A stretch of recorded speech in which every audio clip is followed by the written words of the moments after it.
Varsity যাওয়ার আগে শুদ্ধ আজ ফারাহদের বাড়িতে এসেছে। ফারাহকে সাথে নিয়ে যাবে এজন্য। ফাইজের বাবা নেই, সেজন্যই মূলত সে আসল। দরজা ইনা খুলেছে। শুদ্ধ মাকে সালাম দেয়। ভদ্রমহিলা সালামের উত্তর নিয়ে বেশ কিছুক্ষণ কথা বলে শুদ্ধর সাথে। ফারাহ পড়াশোনার ব্যাপারে একটু খোঁজ রাখতে বলে। এরপর তিনি তার ঘরে চলে যান। ইনা বেশ কিছু নাস্তা সাজিয়ে দিয়েছে শুদ্ধর সামনে। শুদ্ধ শুধু চা খেয়েছে। এরপর ইনায়াকে ডেকে পাশে বসতে বলল। ইনা শুদ্ধর পাশে বসলে শুদ্ধ ভ্রু কুঁচকে বলে, এই বাড়ির সব সার্ভেন্ট কোথায়? তোকে দিয়ে কাজ করাই কেন? ইনা অবাক হয়ে বলে, আরে কি বলছো? তুমি এসেছ, তাই আমি সব এগিয়ে দিলাম। এসব মা ফারাহ আপু শুনলে মন করবে। শুদ্ধ ফারাহকে দেখে মনে মনে হাসল। এরপর ভাবলেশীনভাবে বলে, করুক। তোরে দিয়ে কাজ করাইলে আমাকে একটা টোকা দিবি, তাহলেই আমি এসে হাজির হয়ে যাব। ফারাহ পাশ থেকে গে বলে, সবাই তোমার মতো যে বাড়ির বউকে দিয়ে কাজ করাবে। শুদ্ধ পাত্তা দিল না। ইনা ফারাহ পাশে গিয়ে বলে, আপু শুদ্ধ ভাই মজা করে বলেছে। জানোইতে সে কেমন? ফারাহ মুখ ফুলিয়ে রাখল। শুদ্ধ থমথমে মুখে ফারাহ দিকে চেয়ে উঠে দাঁড়ায়। এরপর শার্টের হাতা গুটিয়ে ইনায়ার উদ্দেশ্যে বলে, তোর ননদের দোজ লাগবে মনে হচ্ছে। Special those. ইনা মৃদু হেসে বলে, বিয়ের মিষ্টি খাওয়ালে না কেন শুদ্ধ ভাই? শুদ্ধ দ্রুত ইনায়ার দিকে তাকিয়ে বিস্ময় কণ্ঠে বলে, আস্তাগফিরুল্লাহ। কে এসব কথা বলেছে? ফারাহ বলে ওঠে, আমি। শুদ্ধ অসহায় মুখ করে বলে, হায় হায়, বউ হয়ে বরের সব ফাটিয়ে দিলে। তোমার হাত, পা, হাঁটু, গিরা, কবজি, পিত্তথলি, কিডনি কিচ্ছু কাঁপল না? ফারাহ অদ্ভুত চোখে শুদ্ধর দিকে চেয়ে আছে। ইনা হাসছে। শুদ্ধ ইনায়ার দিকে তাকিয়ে বলে, তুই আমার মাও, পাও সব। ফাইজকে বলিস না, ও ইরফানের ছোটখাটো ভার্সন। ঝামেলা করবে। ইনা মুখ টিপে হেসে বলে, আমি তো বলে দিয়েছি। শুদ্ধ মাথায় হাত দিয়ে বলে, কি? এটা বলে মুহূর্তেই স্বাভাবিক হয়ে পকেট থেকে ফোন বের করে বলে, ফাইজের রিসোর্টে সব মেয়ের ব্যবস্থা করছি, ওয়েট। মেয়েরা বিকি তারা চিহ্ন। থেমে গিয়ে ফারাহ দিকে তাকায়। ফারাহ শুদ্ধর দিকেই চেয়েছিল। শুদ্ধ দুষ্টু হেসে এক চোখ টিপ দেয়। ফারাহ থতমত খেয়ে চোখ সরিয়ে নেয়। শুদ্ধ ফোন কানে ধরে বলে, মাঝখানে ফাইজ, আর চারপাশে ফাইজকে মেসাজ করার জন্য কিউট মেয়েরা। আহা, এক্ষুনি পাঠাচ্ছি। ইনা চোখ বড় বড় করে বলে, আরে আমি বলিনি তো। তুমি এসব মি করছো কেন? শুদ্ধ মেকিরা বলে, তোর সত্যামি বের করতে। বড় ভাইয়ের পিছে লাগিস। আমার সাথে লাগতে তোর আরও 200 বার জন্মগ্রহণ করা লাগবে। কথাটা বলে শুদ্ধ ফারাহ হাত ধরে বাসা থেকে বেরিয়ে যায়। গাড়িতে উঠে শুদ্ধ ফারাহ দিকে চেয়ে বলে, কি হয়েছে পাখি? তুমি গে আছো কেন আমার উপর? তোমাকে কিনে দিইনি বলে? ফারাহ ভ্রু কুচকে তাকায় ফারাহ দিকে। শুদ্ধর চোখে মুখে দুষ্টুমি। ফারাহ মন করে বলে, আমাদের বিয়ের ডেট ঠিক করছো না কেন? শুদ্ধ কিছু বলতে গিয়েও থেমে যায়, তার ফোনে কল আসায়। পকেট থেকে ফোন বের করে নাম্বারটা দেখে ফারাহ দিকে চেয়ে মৃদুস্বরে বলে, 2 সপ্তাহ ওয়েট কর, ইরফান থাকবে না। তাই এগোতে পারছি না, নয়তো লেট হতো না। কথাটা বলে কল রিসিভ করে খুব সিরিয়াসভাবে কথা বলায় ব্যস্ত হয়। ঘাড় বাঁকিয়ে ফারাহ দিকে তাকালে দেখল ফারাহ তার দিকেই চেয়ে আছে। শুদ্ধ হাত বাড়িয়ে ফারাহ ডান হাত আঁকড়ে ধরে। এরপর কথা বলতে বলতেই ফারাহ ডান হাতের উল্টো পিঠে একটু পরপর চুমু খায়। মাইরা ইরফানের পাশের সিটে বসে আছে। ইরফান মনোযোগ সহকারে গাড়ি চালায়। সাথে কানে ব্লুটুথ লাগিয়ে কারো সাথে ঝোড়ো করে ইংলিশে কথা বলছে। মাইরা বুঝতে পারছে না ঠিক, কিন্তু একটু পরপরই ইরফানের দিকে তাকাচ্ছে। মূলত কাল রাতের কথা ভাবছে। ইরফানকে কেমন অন্যরকম লাগছে, কালকে রাতের ঘটনাটুকুই ভুলতে পারছে না। ইরফান কি তাকে উদ্দেশ্য করেই গেছে? মাইরাকে যখন বেকনিতে সোজা করে দাঁড় করিয়েছিল তখন মাইরা জিজ্ঞেস করেছিল, আপনি কি হেসেছেন? ইরফানের গম্ভীর স্বরে উত্তর ছিল, নো। এরপর মাইরা জিজ্ঞেস করল, আপনি গান গাইলেন কেন? ইরফানের সেই এক উত্তর ছিল, মাই উইশ। ইরফান কথা বলার মাঝেই একবার মাইরার দিকে তাকালে দেখল মাইরা তার দিকেই চেয়ে আছে। গাড়ি থামিয়ে গম্ভীর গলায় বলে হোয়াট? মাইরা জিভ দিয়ে ঠোঁট ভিজিয়ে বলে, আপনি আমাকে পছন্দ করেন? ইরফান তীক্ষ্ণ চোখে মাইরার পানে চেয়ে গম্ভীর গলায় বলে, নো। একটু থেমে বলে, you the girl I never liked, and I never will. তুমি সেই মেয়ে যাকে আমি কখনো পছন্দ করিনি এবং কখনো করব না। মাইরা একটা কথাও বলল না। একা একাই বেশ কসরত করে গাড়ির দরজা খুলে বাইরে বেরতে নিলে ইরফান মাইরার হাত টেনে বলে, হোয়াট? মাইরা চোখ নিচে নামিয়েই ছোট করে বলে, ক্লাস শুরু হয়ে যাবে। ইরফান কিছু বলল না। গাড়ির আধখোলা দরজা খুলে দিতে সে নিজেই মাইরার দিকে এগিয়ে আসে। মাইরার সাথে ইরফান ঘেঁষে আছে। মাইরা শক্ত হয়ে বসে থাকল। ইরফান গাড়ির দরজা খুলে দিয়ে মাইরার উদ্দেশ্যে বলে, ছুটির পর ভেতর থেকে বের হবে না, ওকে? মাইরা হালকা মাথা নাড়িয়ে গাড়ি থেকে বেরিয়ে স্কুলে গেইটের ভেতর যায়। ইরফান মাইরাকে ভেতরে যেতে দেখে গাড়ি স্টার্ট দেয়। মাইরা ক্লাসে গেল না, সরাসরি কমন রুমের দিকে পথ ধরে। আজমিলা কলেজ আসবে না বলে দিয়েছে। মাইরার আরও বেশি মন হল। মাথা নিচু করে চুপচাপ হেঁটে কমন রুমের এক কোনায় গিয়ে বসে। এক সাইডে রাখা বেঞ্চের কোনায় গিয়ে বসে মাথা গুজে রাখে হাতের উপর। ইরফানের বলা কথাটায় তার ভীষণ লাগছে। ইরফানের কাল রাতের করা কাজগুলোয় আবার উপরের এই ইরফানের সাথে কেমন গুলিয়ে ফেলে। বিড়বিড় করে, নিষ্ঠুর শিসওয়ালা। ভার্সিটির এসে ফারাহ নুসরাতের সাথে টুকটাক কথা বলছিল। নুসরাত আফসোসের সুরে বলে, তুই অন্য কাউকে খুঁজে পাসনি? আমাদের স্যারকেই জামাই বানানো লাগল। এখন একটু মজা করে বলতেও পারবো না, দুলাভাই বিয়ের ট্রিট দিন। পাশ থেকে সাজিদ বিরক্তি কণ্ঠে বলে, তুই খাসনি জীবনে, এখন ওর জামাইয়ের থেকে তোর হাতানো লাগবে কেন? নুসরাত রেগেমেগে সাজিদের দিকে আঙুল উঁচিয়ে বলে, এই কালা মানিক, আমার ইচ্ছা আমি খাব, তাতে তোর 14 গোষ্ঠীর কি? জীবনে তো 10টা টাকার কিছু খাওয়ালো না। কিপটুস লা। সাজিদ গে বলে, তোকে আজ খাবারের মধ্যে চুবাব। নুসরাত দ্রুত সাজিদের সামনে দাঁড়িয়ে বলে, এই সত্যি? 10-12 প্লেট ফুসকা খাওয়ালেই হবে দোস্ত। সাজিদ চোখ ছোট ছোট করে বলে, রাস্তায় এত অভুক্ত থাকতে তোকে কোন দুঃখে খাওয়াতে যাব আমি? সাজিদের কথা শুনে ফারাহ শব্দ করে হাসতে লাগল। নুসরাত দাঁত কটমট করে তাকালো সাজিদের দিকে। গে বলে, তুই কোনোদিন বউ পাবি না, মিলিয়ে নিস। সাজিদ মনে মনে হেসে বলে, সামান্য খাবার না পেয়ে এইসব অভিশাপ দেয়া ঠিক নয়। খেয়ে যা অবশিষ্ট রাখবে ওর মধ্যে তোকে হাবুডুবু খাওয়ানোর ব্যবস্থা করে দিব। সাজিদের কথা শুনে নুসরাত চেঁচিয়ে বলে, কালা মানিকের বাচ্চা, তোকে আমি দেখে নিব। সাজিদ পাত্তা দিল না, মনে মনে একটু হাসল। উপরে মুখাবয়ব স্বাভাবিক রেখে ফারাহ সামনে দাঁড়িয়ে বলে, কংগ্রাচুলেশনস দোস্ত। ফারাহ মৃদু হাসল। শুদ্ধ ভার্সিটির এক কোনায় দাঁড়িয়ে ফারাহকে দেখছিল। ফারাহকে ক্লাসরুমের দিকে যেতে দেখে সেও যেতে নিয়ে থেমে গেল ইরফানকে দেখে। ইরফান তার দিকে চেয়ে আছে।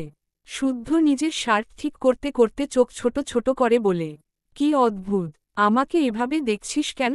বউ পাত্তা দিচ্ছে না? ইরফান বিরক্তি চোখে তাকালো শুদ্ধর দিকে। গতকাল অতীতের স্মৃতিচারণ করতে গিয়ে একটা কথা মনে পড়েছে। মাইরা তাকে বুড়ো বলে সম্বোধন করেছিল। সে কি আসলেই বুড়ো?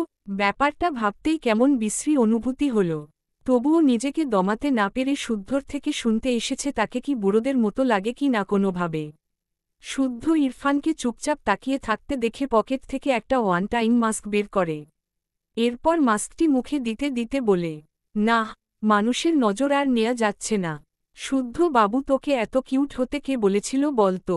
শেষমেশ ছেলেরাও নজর দিচ্ছে তোর উপর। আমার বউটার হকের দিকে আর কতজনের যে নজর পড়বে। শুদ্ধর কথার তীব্র আফসোস ঝরে। ইরফান গে টান মেরে শুদ্ধর হাত থেকে মাস্ক ছুঁড়ে ফেলে দেয়। শুদ্ধ চেঁচিয়ে বলে, ইন্না লিল্লাহ, আমার কোটি টাকার মাস্ক। ইরফান দাঁতে দাঁত চেপে বলে, ওর প্রাইজ অনলি 10 টাকা। শুদ্ধ অসহায় মুখ করে বলে, ওটা আমার বউয়ের সম্পদ ঢাকার মাস্ক ছিল, তাই ওটার দাম কোটি টাকা। বেসুরা গলায় গায়, বোঝে না বোঝে না, কেউ যে আর বোঝে না। শুদ্ধর বুকে কত ব্যথা, কষ্টের ঠেলায় ব্যথা হয় মাথা। ইরফান গে শুদ্ধর কলার ধরে বলে, পপ খেতে না চাইলে মুখ বন্ধ কর। শুদ্ধ মেকি হেসে বলে, ওকে দেয়ার। ইরফান শুদ্ধকে ছেড়ে সোজা হয়ে প্যান্টের পকেটে হাত রাখে। এরপর বহু কষ্টে কয়েকটি শব্দ জিভ ঠেলে বের করে, আমাকে দেখতে বুড়োদের মতো লাগে?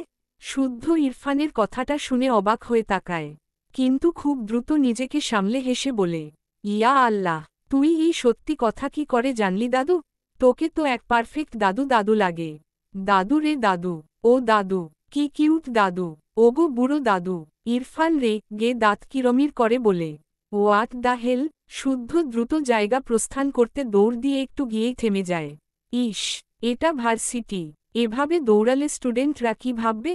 পিছু ফিরে ইরফানের দিকে একবার তাকালো। শুদ্ধ বুঝল না ইরফানের কি হয়েছে, তবে ইরফানের কাণ্ডে তার পেট ফেটে হাসি পাচ্ছে। এ আবার নিজের চেহারা নিয়ে কবে ভাবতে শুরু করল? ছোটবেলায় ইরফান প্রথম প্রথম যখন তাদের গ্রামে বেড়াতে গিয়ে তার সাথে বের হতো, শুদ্ধকে যে কতজন জিজ্ঞেস করত ইরফান বিদেশি নাকি। এজন্য শুদ্ধর উত্তর দিতে দিতে মুখে ফেনা উঠে যেত যে ইরফান তার তের মামাতো ভাই। শুদ্ধর কাছে নর্মালই লাগে, ছোট থেকে একসাথে থাকছে, তবে মানুষের কথা শুনে সে ইরফানকে পরখ করত। গায়ের রংটা একটু বেশি ফর্সা, সাথে চোখের মণি বাদামি।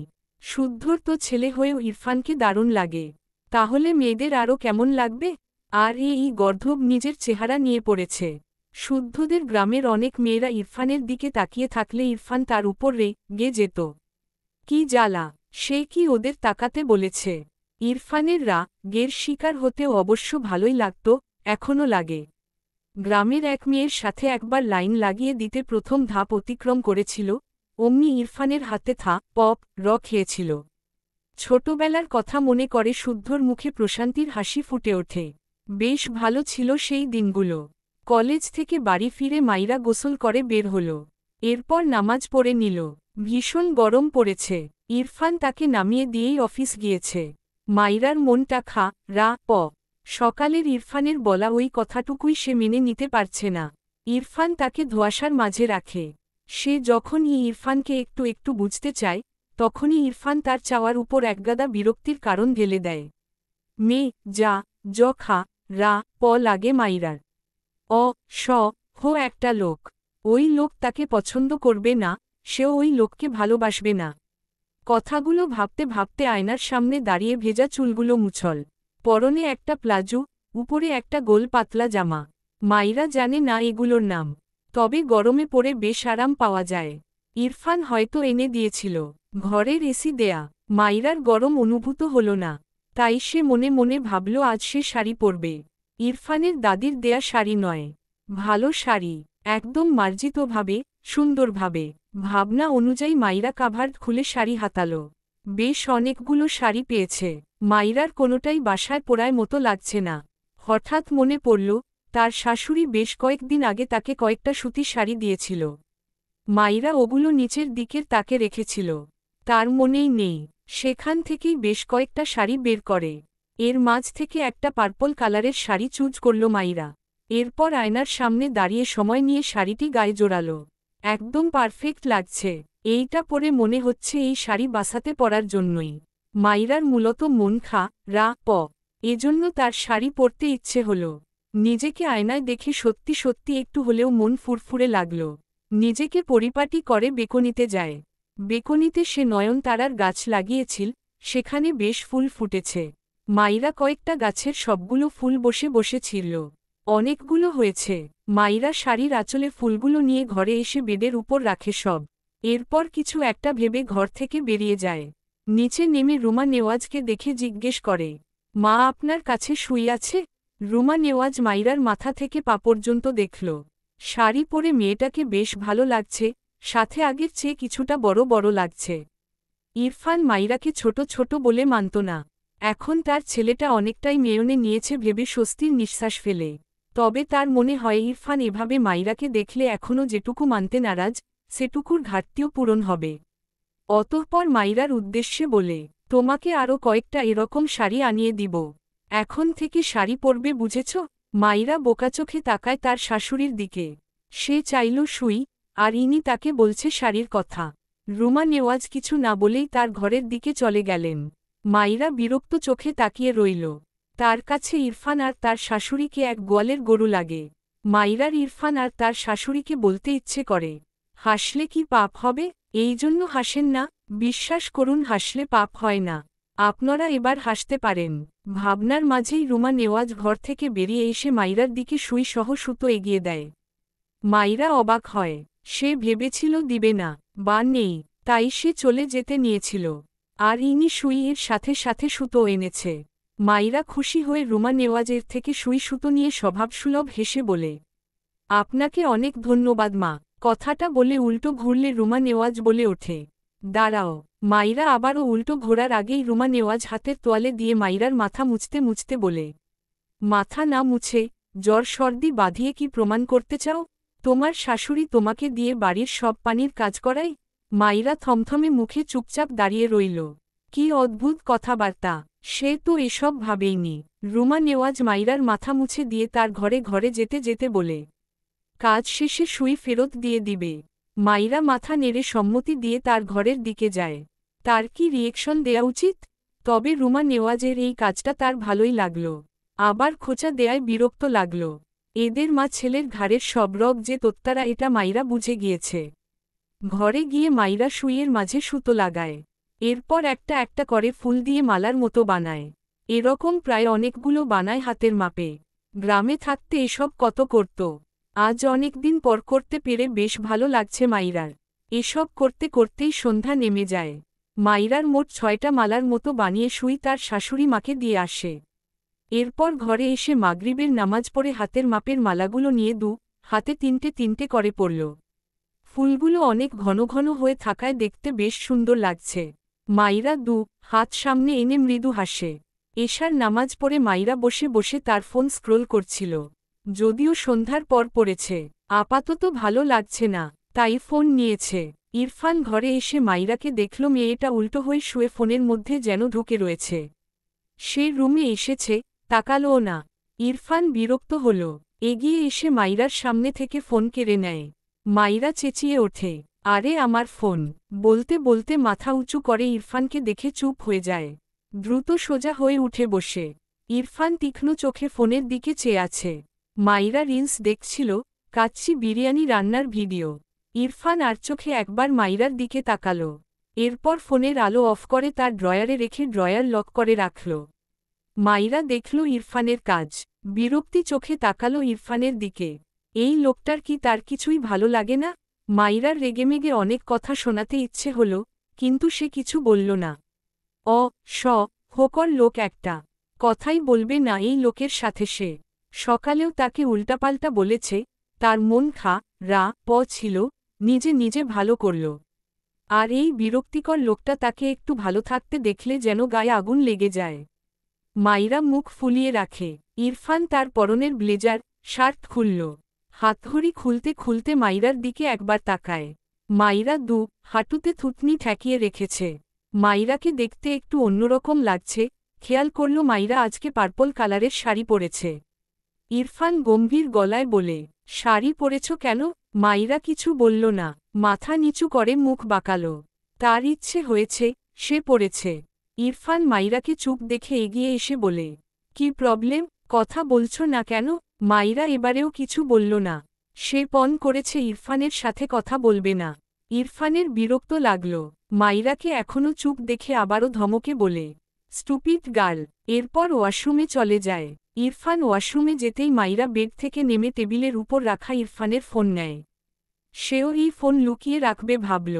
তার মনে পড়ল, ইরফানের ফোনে কার যেন পিক দেখেছিল।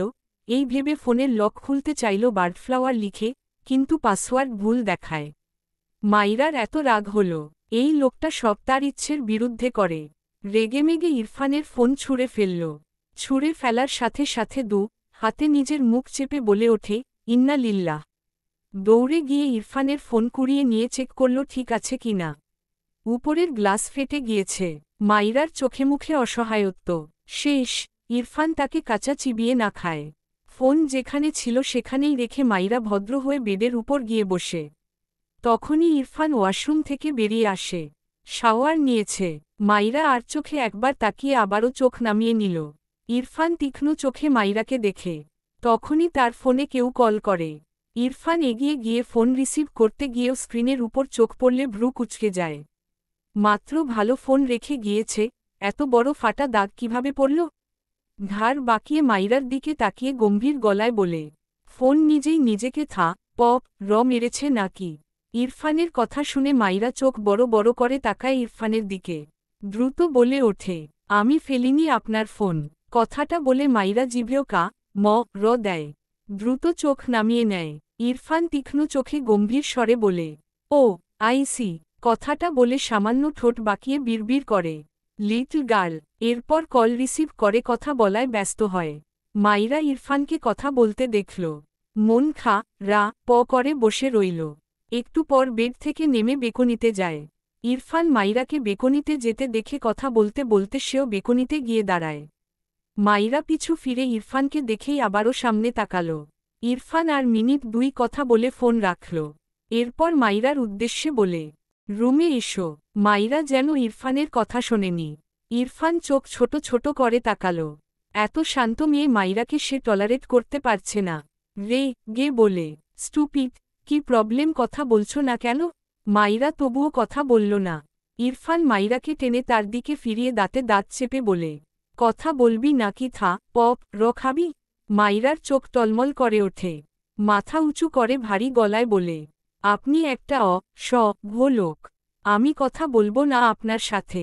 সরুন বলছি। বলতে বলতে হাতে ইরফানের উদাম বক্ষে ঠেলে সরিয়ে দিতে চায়। ইরফান হাতের ফোন বেলকনির কোনায় থাকা টেবিলের উপর ফেলে রেখে বা হাতে মাইরাকে জড়িয়ে নেয় নিজের সাথে। ডান হাত মাইরার গালে রেখে শীতল কণ্ঠে বলে, হোয়াট হ্যাপেন্ড? মাইরা চুপ করে থাকে। ইরফান মাইরার গালে হাত দিয়ে মৃদুস্বরে বলে, এই শাড়ি কোথায় পেয়েছ? মাইরা নাক টেনে বলে, মা দিয়েছে। ইরফান মাইরার গলা পেরিয়ে চুলের ভাঁজে আঙুল চালিয়ে বলে, শাড়ি পরেছ কেন? মাইরা চুপ থাকে। ইরফান মাইরার ঘাড় থেকে চুলগুলো সরিয়ে মাইরার ঘাড়ে ঠোঁট দাবিয়ে চুমু আঁকে। মাইরা ঢোক গিলে চোখ বুজে নেয়। ইরফান ধীরে ধীরে মাইরাকে তার দিকে টেনে নেয়। এলোমেলো হয় খানিক। মাইরা ইরফানের দিকে হেলে যায় না চাইতেও। ইরফান সূক্ষ্ম হাসল। বিড়বিড় করে, মাই বার্ড ফ্লাওয়ার। মাইরা তার শাড়ি খামচে কাপা কণ্ঠে বলে, কি করছেন? ইরফান থামে। শুকনো গলা ভিজিয়ে মাইরার গলা থেকে মুখ উঠিয়ে নেয়। চোখ দুটো লাল। অন্ধকারে মাইরা দেখতে পেল না। ইরফান মাইরাকে ছেড়ে দাঁড়ায়।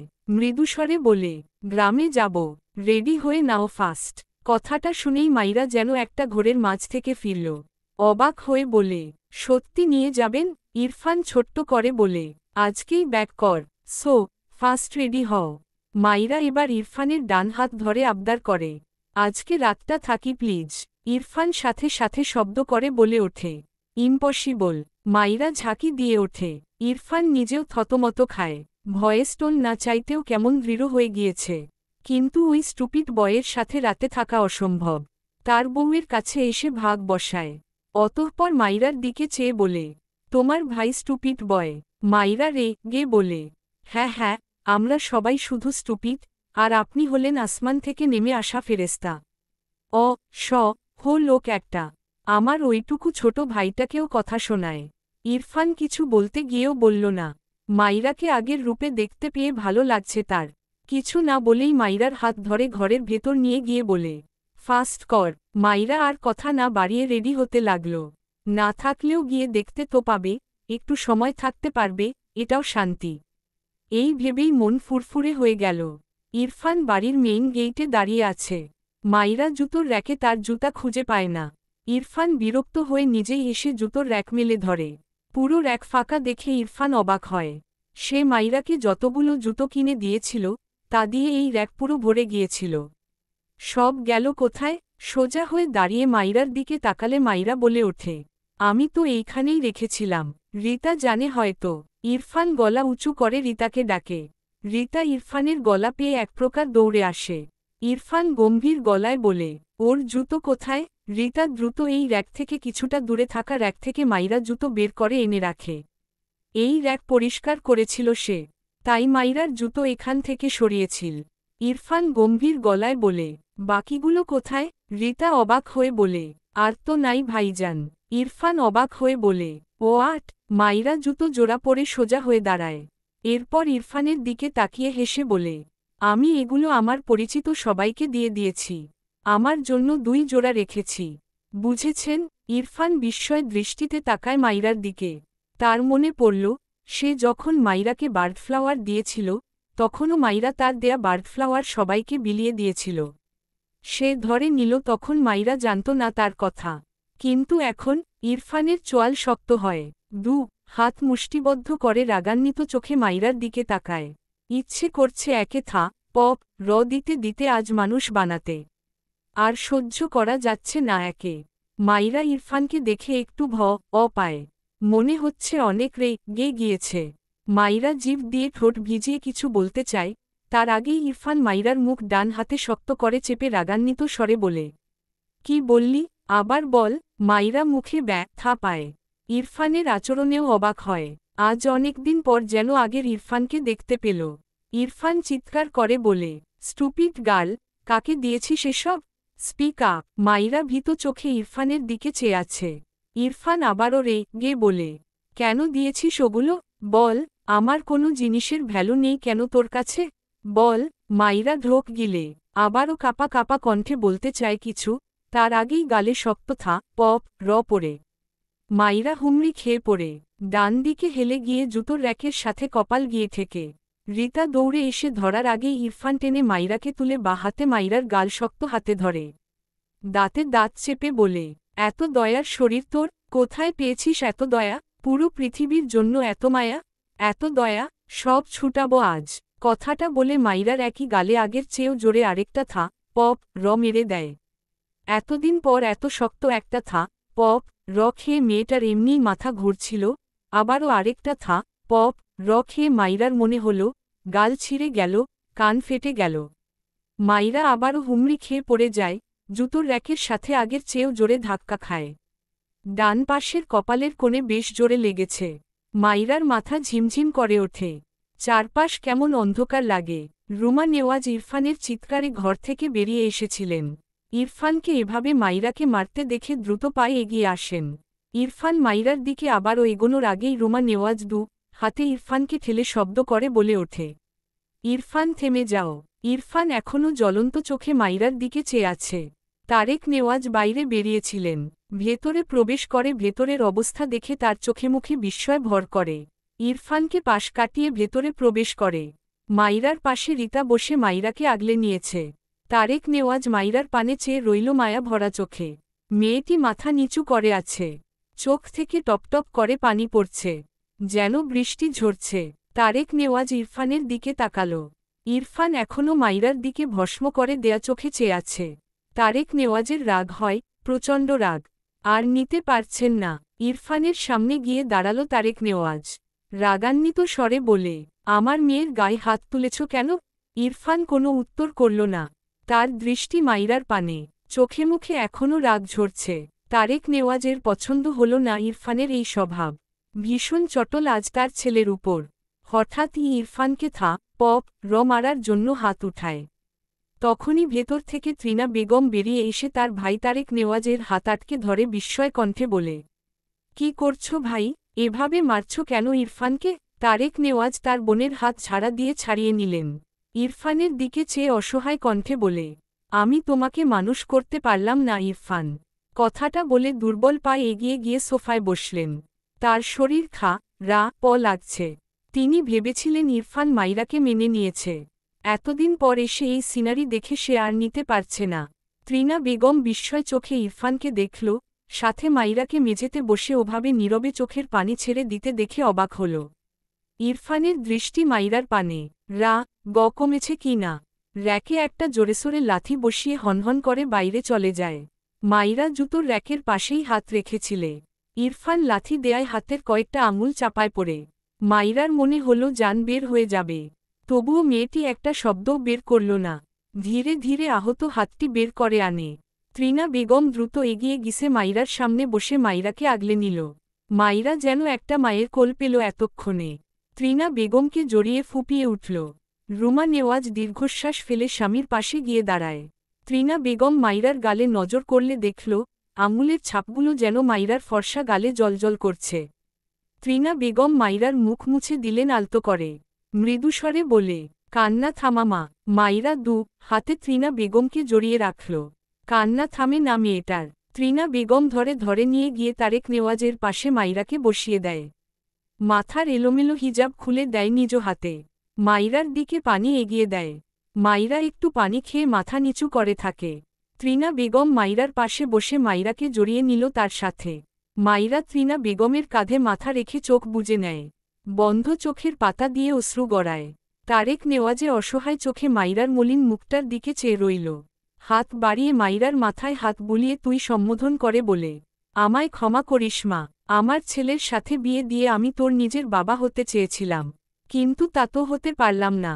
উল্টে আমার ছেলেকে দিয়ে তোর উপর নির্যাতন বাড়িয়ে দিয়েছি। কথাটা বলে তারেক নেওয়াজ এক দীর্ঘশ্বাস ফেলে তার ঘরের দিকে চলে যায়। রুমা নেওয়াজ মাইরার জন্য ভাত বেড়ে ত্রিনা বেগমের কাছে দিয়ে বলল, ওকে খাইয়ে দিও। ত্রিনা বেগম মাথা নেড়ে বলে, আচ্ছা ভাবি। রুমা নেওয়াজ তার স্বামী পিছু গেলেন। তিনি বুঝেছেন তারেক নেওয়াজ আজকের ঘটনা নিয়ে বেশ কষ্ট পেয়েছেন। ইরফানের উত্তর তার নিজেরও কেন যেন অনেকটা রাগ হল। এই বাচ্চা মেয়েটাকে এভাবে মারে তার ছেলেটা।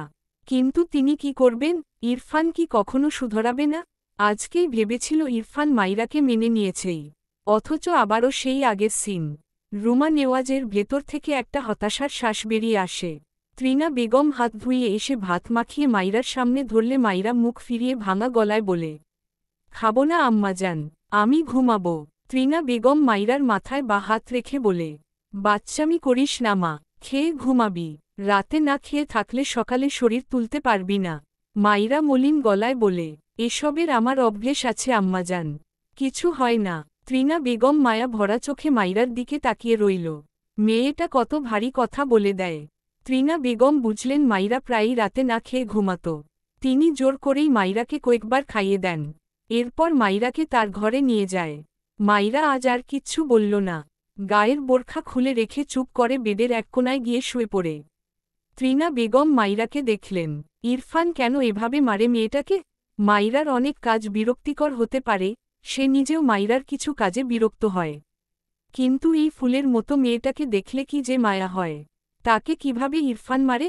ভদ্রমহিলার সত্যিই নিজেকেই অসহায় লাগল। আসলে ইরফানের জন্য মাইরা নয়, তার ভাইজান কাজটা ভালো করেনি। ইরফান মাইরার মতো মেয়েকে নিতে পারে না। ইরফানের জন্য শান্তশিষ্ট, বুঝদার মেয়ে প্রয়োজন ছিল। মাইরা যার উল্টো। আর মাইরার জন্য এরকম একজনকে দরকার ছিল, যে মাইরার চঞ্চলতা, বোকামি, বাচ্চামি এসব সহ্য করতে পারবে। মেয়েটির গল্প সে তার ভাইয়ের কাছে শুনেছে। তার মাইরার জন্য কান্না আসে কেন যেন। মেয়েটার ভালো থাকাটা বোধহয় ভাগ্যে লেখা নেই। মাইরার হঠাৎই ঘুম ভেঙে যায়। পাশ ফিরে দেখল ত্রিনা বেগম ঘুমিয়েছে। মাইরা ধীরে ধীরে শোয়া থেকে উঠে বসে। মাথার কাছেই একটা ছোট ঘড়ি দেখল মাইরা। 11টা বাজে। মাইরা চুপ করে বেশ অনেকক্ষণ বসে থাকল। এতদিন পর ইরফানের হাতে শক্ত মার খেয়ে মেয়েটার মন বিষিয়ে উঠল। চোখের কোণ ঘেঁষে পানি গড়িয়ে পড়ে। চোখ মুছে বেড থেকে নেমে দাঁড়ায়। বেলকনির দিকে এগিয়ে যায়। বেকনিতে গিয়ে বেশ কিছুক্ষণ একা একা দাঁড়িয়ে থাকে মাইরা। বিষণ্ণ মনে, কিছুটা নীরব, কিছুটা ব্যস্ত শহর দেখে। রংবেরঙের লাইট রাতের অন্ধকারময় চারপাশটাকে আলোকিত করে রেখেছে। থেকে থেকে গাড়ি, বাইক, ট্রাক সব নিজ নিজ গন্তব্যে ছুটছে। মাইরা নীরব চোখে চেয়ে দেখে। একসময় মাথা তুলে খোলা আসমানের দিকে তাকায়। আজ জোছনা নেই, তবুও মাইরার আকাশ ভালো লাগল। ইরফানের দেয়া থা, পপ, রগুলোর কথা মনে পড়ল। সেই প্রথম দিকে থা, পপ, খেয়ে মাইরার শুধু তার না দেখা মায়ের কথাই মনে পড়ত। নিজের জন্য তেমন কষ্ট হতো না। সে তো ইরফানকে ভালোবাসত না। কিন্তু আজ দুটো থা, পপ, খেয়েই মাইরার ভীষণ কষ্ট হল। গালে তীব্র ব্যথা। তবে মাইরাকে সেই শরীরের ব্যথা কাবু করতে পারল না। ইরফানের দেয়া থা, পপ, দুটো তার মনে লেগেছে। সে কি অনেক বড় অপরাধ করেছে? যে ঠিকমতো খেতেই পারত না, সে অত জুতো নিয়ে কি করবে? তার শিসওয়ালা সত্যিই খুব নিষ্ঠুর। সে যতটা ভাবে, তার চেয়েও ভীষণ নিষ্ঠুর। লোকটা তাকে মেরাই বোধহয় শান্তি পায়। চোখ থেকে না চাইতেও দুঃখ ভরা অশ্রু গড়িয়ে পড়ে। মনে মনে সেই না দেখা মাকে কল্পনা করল, যে মা তাকে এত এত কষ্ট করে 10 মাস পেটে বইয়ে বেরিয়েছে। সেই শ্যামলা রঙের ছিল। মাইরার ভীষণ ভালো লাগে শ্যামলা মেয়েদের। এই যেমন মিলা মেয়েটা। মাইরা মিলাকে ভেবে কল্পনায় তার মাকে সাজায়। মাইরা তাকে নাম দিয়েছে একটা। বিড়বিড় করে আওড়ালো, শ্যামা মা। মনে প্রশ্ন জাগে, তার শ্যামা মা থাকলে সে কি তার মায়ের বুকে ঘুমাতে পারত? কেউ বাধা দিলেও সে ঘুমাতো জোর করেই। যে যা ইচ্ছা বলুক, সেই শুনত না। কেউ কিছু বললে বলতো, এটা তার গর্ভধারিণী মা। কিন্তু এখন তো পালিত মাকে চেনে। রক্তের সম্পর্ক নেই, সে সেই মায়ের বুকে না যেতেই তাকে কত কটু কথা শুনতে হয়। মাইরার আর সাহস হয় না পা বাড়ানোর। অন্ধকার আকাশপানে চেয়ে থাকা দুটি চোখ থেকে অশ্রু গড়িয়ে গাল বেয়ে পড়ে। তার শিশওয়ালা আর না দেখা অদৃশ্য শ্যামা মাকে যেন ঝাপসা দেখল। যারা ভীষণ নিষ্ঠুর, একজন তাকে রেখেই চলে গেল, আরেকজন শুধু মারার সুতো খুঁজে বেড়ায়। বেলকনি থেকে ভেতরে এসে ঘর থেকে বেরিয়ে আসে মাইরা। ঘর থেকে বেরোলে ইরফানের দাদিকে দেখে ডাইনিংয়ে বসে পানি খেতে। ইরফানের দাদি মাইরাকে দেখে কাছে ডাকল। মাইরা মাথা নিচু এগিয়ে গিয়ে দাদিমার পাশে দাঁড়ায়। ইরফানের দাদি মাইরাকে তার পাশের চেয়ারে বসিয়ে দিয়ে মাইরার গালে হাত দিল। সেই সন্ধ্যার পর ওষুধ খেয়ে ঘুমিয়েছিল বলে তখন কোনো কিছু জানেনি। পরবর্তীতে ত্রিনা বেগম তাকে সব বলেছে। মাইরার জন্য তার মায়া হল। মৃদুস্বরে বলে, ঠিক হয়ে যাবে দিদিভাই। মাইরা মায়া চোখে তাকালো ইরফানের দাদির দিকে। তার নিজের দাদির কথা মনে পড়ল। এই নামে তাকে তার দাদি ডাকত। তার দাদি গ্রামের হলেও গায়ের রং ছিল ফর্সা। দাদি বেঁচে থাকতে মাইরা মাঝে মাঝেই দাদির কাছে গিয়ে ঘুমাত। তার দাদি নিজেই অন্যের বাড়ি থাকত, তাই তাকে সবসময় নিতে পারত না। কিন্তু মাঝে মাঝে তাকে বুকে নিয়ে ঘুমাত। একদিন সেই বুকটাও হারিয়ে গেল মাইরার জীবন থেকে। সবাই তাকে একা ফেলে চলে গেল। মাইরা ইরফানের দাদির দিকে চেয়ে আবদার করে, দাদিমা আজ আপনার সাথে আমায় ঘুমাতে নিবেন? ইরফানের দাদি মৃদু হেসে বলে, অবশ্যই দিদিভাই। মাইরার মুখেও ছোট্ট এক প্রাপ্তির হাসি ফুটে ওঠে। রাত বাজে 1টা। ইরফান বাড়ি ফিরেছে। ঘরের লাইট জ্বালালো। বেডের উপর নজর করলে দেখল বেড ফাঁকা। ইরফান ঢোক গিলল। দ্রুত পায়ে বেকনিতে গিয়ে চেক করল, মাইরা আছে কিনা। নেই। ওয়াশরুমেও চেক করল, কিন্তু পায় না। ইরফান ফোঁস করে শ্বাস ফেলে ঘর থেকে বেরিয়ে দ্রুত পায়ে সিঁড়ি বেয়ে নামতে থাকে। তার ফুপু দাদি দুজনেই আছে। তাদের কারো কাছেই মাইরা আছে বলে মনে হয় ইরফানের। ইরফান আগে তার ফুপুর ঘর চেক করল, মাইরাকে না পেয়ে সরাসরি তার গ্র্যান্ডমায়ের ঘরে যায়। দরজা ঠেলে ভেতরে প্রবেশ করল। ডিম লাইটের আলোয় মাইরার মুখটা সর্বপ্রথম তার চোখে পড়ল। তার গ্র্যান্ডমাকে জড়িয়ে ধরে ঘুমিয়ে আছে। ইরফান ধীর পায়ে এগিয়ে গিয়ে মাইরার পাশে দাঁড়ায়। মাইরার মুখপানে চেয়ে থাকে, চোখে মুখে অসহায়ত্ব। আজ কতদিন পর গটাকে সামলে নিতে না পেরে আবারও তার বার্ডফ্লাওয়ারকে আঘাত করল। ইরফানের গলা শুকিয়ে আসে। সামান্য নিচু হয়ে মাইরাকে তার গ্র্যান্ডমায়ের থেকে ছাড়িয়ে নেয়।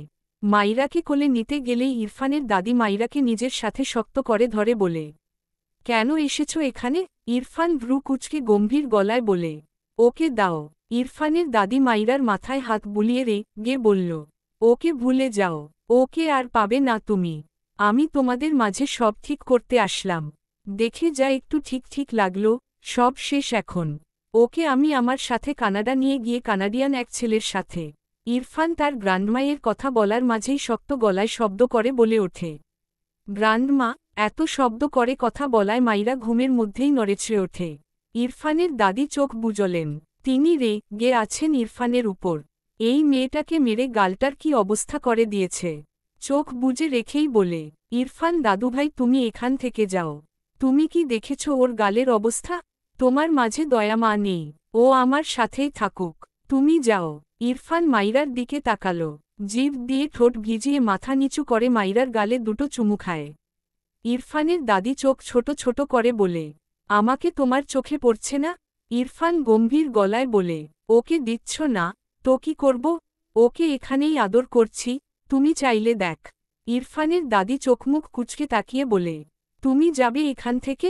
ইরফান বিরক্তি কণ্ঠে বলে, আমার বার্ডফ্লাওয়ারকে আমাকে দাও। আমি কিন্তু নিজেই নিতে পারব, তুমি ব্যথা পাবে বলে চেয়ে নিচ্ছি। ইরফানের দাদি আবারও চোখ বুজে বলে, তুমি যাও এখান থেকে। আজ কিছুতেই আমার দিদিভাইকে তুমি পাবে না। ইরফান মাইরাকে টেনে ধরে বলে, গ্র্যান্ডমা ওকে ছাড়ো। ইরফানের দাদি মাইরাকে ছাড়ে না। রেগে বলে, ইরফান আমি কিন্তু তোমাকে মারব। ওকে ছাড়ো। ইরফান অসহায় কণ্ঠে বলে, গ্র্যান্ডমা তুমি ওকে ছাড়ো প্লিজ। ইরফানের দাদি এবার কিছুটা দমলো মনে হয়। ইরফানকে একটু অন্যরকম লাগছে। মাইরাকে ছেড়ে দেয়ার সাথে সাথে ইরফান মাইরাকে কোলে তুলে নেয়।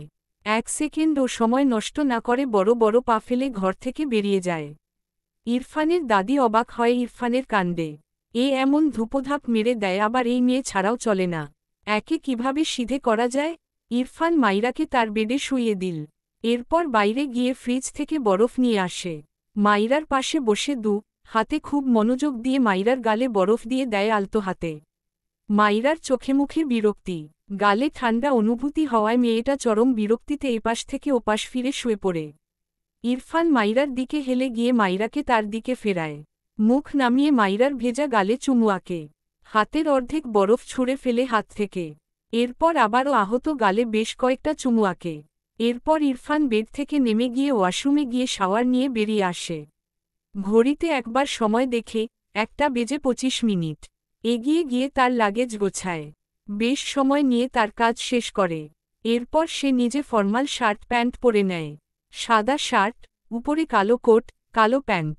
এরপর হাতঘড়ি পরে নিয়ে মাইরার পাশে এসে দাঁড়ায়। হাত বাড়িয়ে মাইরার গালে হাত রেখে মৃদুস্বরে বলে, সরি বার্ড ফ্লাওয়ার। কথাটা বলে মাইরার কপালে একটা চুমু আঁকে। এরপর লাগেজ নিয়ে গটগট পায়ে ঘর থেকে বেরিয়ে যায়। ডট ডট রুমা নেওয়াজ তার স্বামীর জন্য জেগে বসে আছেন। তারেক নেওয়াজ ঘুমাতে পারছেন না, কেমন ছটফট করেছেন। রুমা নেওয়াজ পানি আনার জন্য দরজা খুলে দাঁড়ালে ইরফানকে দেখে অবাক হয়। বেশি অবাক হয় ইরফানকে ফিটফাট হয়ে রেডি হয়ে দেখে। বিস্ময় কণ্ঠে জিজ্ঞেস করে, এত রাতে কোথায় যাচ্ছে তুমি? ইরফান মৃদুস্বরে বলে, কানাডা আসছি আম্মু। রুমা নেওয়াজ অবাক হয়ে বলেন, কি বলছো এসব? বিদেশ যাবে কেন? ইরফান দীর্ঘশ্বাস ফেলে বলে, অফিসের কাজ প্লাস ভার্সিটির কাজ। কথাটা বলে ইরফান কিছুটা শব্দ করে বলে, বাবা আসছি। ভেতর থেকে তারেক নেওয়াজ গম্ভীর গলায় বলে, খবরদার আমাকে বাবা বলে ডাকবে না। যেদিন মানুষ হতে পারবে সেদিন আমায় ডাকবে। আমি কোনো মানুষের বাবা হতে চাই না। রুমা নেওয়াজ ইরফানের দিকে তাকিয়ে। ইরফানের মাঝে তেমন কোনো হেলদোল দেখা গেল না। নীরবে উল্টে ঘুরে দাঁড়ায়। রুমা নেওয়াজ দ্রুত তার স্বামীর কাছে এসে বিচলিত কণ্ঠে বলে, ইরফান বিদেশ যাচ্ছে কেন? ইরফানের বাবা তুমি জানতে? ও কতদিনের জন্য যাচ্ছে? তারেক নেওয়াজ চোখ বুজে রেখেই বলল, যতদিনের জন্য ইচ্ছা হয় যাক, আর না আসুক কখনো সেটাও ভালো। এরকম ছেলে লাগবে না আমার। রুমা নেওয়াজের চোখ ছলছল করে ওঠে। অতঃপর ভাঙা গলায় বলে, তুমি আমার ছেলেটার সাথে এরকম করছো কেন? তুমি শুধু ওর উপরটা দেখছ, ভিতরটা দেখছ না? ও তোমার সেই আদরের মেয়ের কত যত্ন করে সেসব দেখ না? তুমি জানো তোমার সেই আদরের মেয়ে কি করেছে? ওকে আমার ছেলেটা ভালোবেসে কতগুলো জুতো এনে দিয়েছে। তোমার আদরের সেই মেয়ে আমার ছেলের কথা না ভেবে সবাইকে বিলিয়ে দিয়েছে। এটা ঠিক করেছে ও? তারেক নেওয়াজ তার স্ত্রীর কথা শুনে রেগে তাকালো। শক্ত গলায় বলল, একদম ছেলের হয়ে সাফাই গাইবে না। ওটাকে আজ আমার মানুষ বলতে ইচ্ছে করছে না। ওই ফুলের মতো মেয়েটাকে মারতে তোমার ছেলের বুক তো দূর, সামান্য হাতটাও কাঁপে না। ও কত বড় অপরাধ করেছে? মানলাম তোমাদের মা ছেলের কথা ঠিক, সে অনেক বড় অপরাধ করেছে। কিন্তু ও বাচ্চা মেয়ে, আরও 1000টা অপরাধ করবে। তাই বলে ওকে মারতে হবে? তারেক নেওয়াজ কথা বলতে বলতে হাইপার হয়ে যায়। একটু থেমে শ্বাস নিয়ে লোকটার চোখের সামনে কিছু স্মৃতি ভেসে ওঠে। গলার জোর কমে যায়। মলিন গলায় বলে, মাইরা যে পরিবেশে বড় হয়েছে তুমি কল্পনাও করতে পারবে না রুমা। একদিন বিকেলে আমি ওদের বাড়ি গিয়েছিলাম। মাইরার জন্যই আমি ওদের বাড়ি যেতাম সবসময়, তুমি তো জানোই। তো গিয়ে বাড়ির উঠানে মাত্র পা রেখেছি, তখনই দেখি একটা মেয়ে আমার পায়ের কাছে এসে হুমড়ি খেয়ে পড়ল। আমি এত অবাক হয়েছি। মাইরা দ্রুত আমার পায়ের কাছ থেকে উঠে দাঁড়ায়। এরপর কাচুমাচু হয়ে দাঁড়িয়ে আমাকে সালাম দেয়। আমি কথা বলতে পারছিলাম না। মেয়েটার গাল পুরো কেটে তো ঝরছিল যেন, এমন হয়েছিল। মাইরার সৎ বাবা এভাবে মেরেছিল। কারণ জানি না। মাইরাকে সেদিন দেখে অবাক হয়েছিলাম। মেয়েটার চোখে যা ছিল, আমার সামনে মার খাওয়ায় হয়তো যা পেয়েছিল, আর মুখে হাসি। আমি হাসতে পারলাম না অমন ফুলের মতো মেয়ের গালের অবস্থা দেখে। তার সৎ বাবা আমার পাশ কাটিয়ে চলে গেল। মেয়েটি দৌড়ে গিয়ে ভেতর থেকে মোড়া এনে আমার দিকে এগিয়ে দিয়ে কি মিষ্টি করে বসতে বলল। আমি কি বলবো বুঝিনি, শুধু মেয়েটাকে দেখেই গিয়েছিলাম।